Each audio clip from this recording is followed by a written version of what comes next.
अगर आपने भी ग्रो ऐप में शेयर लॉन्ग टर्म के लिए बाय करके रखा हुआ है और आप उसे अब सेल करना चाहते हैं, तो आज की इस वीडियो में मैं आपको बताने वाला हूं कि कैसे आप अपने शेयर को सेल कर पाएंगे। शेयर सेल करने के लिए आपको टी पिन की भी ज़रूरत पड़ती है, तो आप टी पिन कैसे जनरेट करेंगे उसके बारे में भी आपको मैं डिटेल में बताऊँगा। तो चलिए वीडियो को स्टार्ट करते हैं। शेयर सेल करने के लिए सबसे पहले आपको अपना ग्रो ऐप ओपन कर लेना है। तो जैसे आप ग्रो ऐप ओपन करेंगे आपको इस तरह का इंटरफेस दिखाई देगा। सबसे ऊपर में देखें तो यहाँ पे एक्सप्लोर के बगल में आपको होल्डिंग का ऑप्शन दिखेगा, आपको होल्डिंग पे क्लिक करना है। तो जैसे आप होल्डिंग वाले ऑप्शन पे क्लिक करेंगे आपने जितना भी शेयर यहाँ पे बाय करके रखा होगा सभी यहाँ पे आपको शो होगा। तो जैसा कि आप देख सकते हैं कि यहाँ पे मैंने टाटा स्टील का 5 शेयर बाय करके रखा हुआ है, जो मैंने पिछले वीडियो में आपको शेयर कैसे बाय करते हैं उसमें दिखाने के लिए बाय किया था। आज मैं इसी को सेल करके भी दिखाऊंगा। अगर आपने एक से ज़्यादा शेयर बाय करके रखा है तो आप जिस भी शेयर को सेल करना चाहते हैं आपको उस पर क्लिक करना है।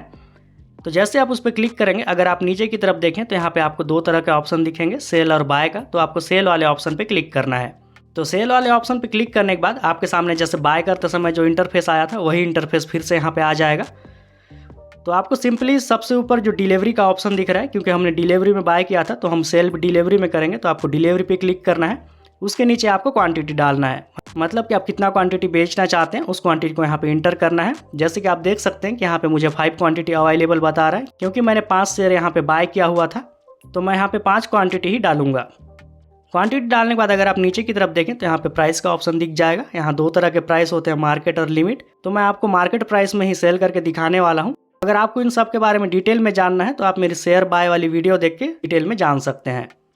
तो ये सभी चीज़ें डालने के बाद अगर आप नीचे की तरफ देखें तो यहाँ पे आपको वेरीफाई सेल का एक ऑप्शन दिखेगा, आपको उस वेरीफाई सेल वाले ऑप्शन पे क्लिक करना है। तो जैसे आप वेरीफाई सेल वाले ऑप्शन पे क्लिक करेंगे आपके सामने इस तरह से वेरीफाई यूजिंग टी पिन और OTP का ऑप्शन आ जाएगा, आपको उस पर क्लिक करना है। उसके बाद आप देखेंगे कि आपके सामने इस तरह का इंटरफेस आ गया है। यहाँ पे आपको अपना टी पिन इंटर करना होगा। अगर आपको अपना टी पिन याद है तो आप यहाँ पे टी पिन इंटर करके वेरीफाई पे क्लिक करेंगे तो आपका शेयर सेल हो जाएगा। लेकिन अगर आप अपना टी पिन भूल गए हैं तो आप किस तरह से जनरेट कर पाएंगे, चलिए उसके बारे में बताता हूँ। तो उसके लिए आपको सिंपली यहाँ से बैक करना है और बैक करने के बाद आपको फिर से होल्डिंग वाले सेक्शन में आ जाना है। तो जैसे आप होल्डिंग वाले सेक्शन में आएंगे तो अगर आप नीचे की तरफ देखें तो यहाँ पे आपको एक वेरीफाई होल्डिंग का ऑप्शन दिखेगा, आपको उस वेरीफाई होल्डिंग वाले ऑप्शन पे क्लिक करना है। तो वेरीफाई होल्डिंग वाले ऑप्शन पे क्लिक करने के बाद आप देखें तो यहाँ पे आपको वेरीफाई यूजिंग टी पिन और OTP का ऑप्शन आ गया है, जैसे पहले आया था।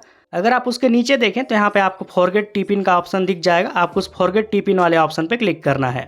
जैसे ही आप फॉरगेट टी पिन वाले ऑप्शन पे क्लिक करेंगे आपके सामने इस तरह का दो ऑप्शन आ जाएगा, जनरेट टी पिन और नीचे की तरफ देखें तो यहाँ पे set a custom T pin का।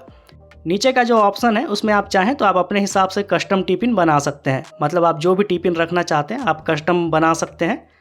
कस्टम टी पिन के बारे में मैं आपको लास्ट में बताऊंगा। तो आपको जो ऊपर वाला ऑप्शन है जनरेट टी पिन का, आपको उस जनरेट टी पिन वाले ऑप्शन पे क्लिक करना है। तो उसके बाद आप देखेंगे कि आप फिर से टी पिन वेरिफिकेशन वाले सेक्शन में पहुंच जाएंगे। तो ग्रो ऐप बनाते समय आपने जिस भी मोबाइल नंबर और ईमेल आईडी के साथ यहाँ पे आपने रजिस्टर्ड किया था उन दोनों में ही आपको टी पिन आपका आ जाएगा। जैसे कि आप देख सकते हैं कि मेरे ईमेल आईडी पे टी पिन आ चुका है। तो अगर मैं अपने ईमेल आईडी को ओपन करूँ तो आप देख सकते हैं कि इस तरह से मुझे एक ईमेल आया हुआ है जिसमें मेरा टी पिन यहाँ पे मुझे शो कर रहा है। आपका भी जो भी ईमेल आईडी और मोबाइल नंबर रजिस्टर्ड होगा उसमें एक टी पिन आ जाएगा, तो उस टी पिन को यहाँ पे इंटर करना है। टी पिन इंटर करने के बाद अगर आप नीचे देखें तो यहाँ पे वेरीफाई का ऑप्शन दिखेगा, आपको उस वेरीफाई वाले ऑप्शन पे क्लिक करना है। तो टी पिन इंटर करने के बाद आपके रजिस्टर्ड ईमेल आईडी और आपके रजिस्टर्ड मोबाइल नंबर में एक OTP भी आएगा, आपको उस OTP को भी यहाँ पे इंटर करना है। OTP इंटर करने के बाद अगर आप सामने देखें तो यहाँ पे आपको वेरीफाई का एक ऑप्शन दिख जाएगा, आपको उस वेरीफाई वाले ऑप्शन पे क्लिक करना है। तो वेरीफाई वाले ऑप्शन पे क्लिक करने के बाद आप फिर से होल्डिंग वाले सेक्शन में पहुंच जाएंगे। अब आपका जो शेयर है वो वेरीफाई हो चुका है। तो अब आपको सेल करने के लिए सिंपली उस शेयर वाले ऑप्शन पे क्लिक करना है। तो जैसे आप उस पर क्लिक करेंगे आपको फिर से नीचे की तरफ सेल और बाय का ऑप्शन दिखेगा, आपको सेल पे क्लिक करना है। तो सेल वाले ऑप्शन पे क्लिक करने के बाद आपको अपना क्वांटिटी डालना है, मतलब आप कितना क्वांटिटी यहाँ पे सेल करना चाहते हैं। जैसे मैं आपको यहाँ 5 क्वांटिटी सेल करने वाला हूँ। तो क्वांटिटी और प्राइस डालने के बाद आपको नीचे की तरफ जो सेल का ऑप्शन दिख रहा है आपको सेल वाले ऑप्शन पे क्लिक करना है। जैसे आप सेल वाले ऑप्शन पे क्लिक करेंगे आप देखेंगे कि आपका सेल ऑर्डर सक्सेसफुल का इस तरह का एक नोटिफिकेशन आ जाएगा, मतलब आपका जो सेल है वो सक्सेसफुली यहाँ से सेल हो चुका है। उसके बाद अगर आप होल्डिंग वाले सेक्शन में जाएंगे तो आप देखेंगे कि यहाँ पे आपको इस तरह का एक यू हैव नो होल्डिंग का एक ऑप्शन आ जाएगा, मतलब यहाँ पे मेरा एक ही शेयर था तो यहाँ पे मुझे अब कोई होल्डिंग नहीं है करके यहाँ पे शो कर रहा है। अगर आपने एक से ज़्यादा शेयर बाय करके रखा होगा तो आपको उस शेयर को छोड़ के बाकी सभी शेयर यहाँ पे आपको शो होंगे। तो इस तरह से आप बहुत ही आसानी से ग्रो ऐप में अपना शेयर को सेल कर सकते हैं। अगर आपको जानना है कि आप किस तरह से कस्टम टी पिन भी सेट कर सकते हैं तो स्क्रीन पे आ रही वीडियो पे क्लिक करके आप कस्टम टी पिन बनाना भी सीख सकते हैं। तो अगर आपने क्लिक किया है तो मिलते हैं उसी वीडियो में, तब तक के लिए ओके बाय।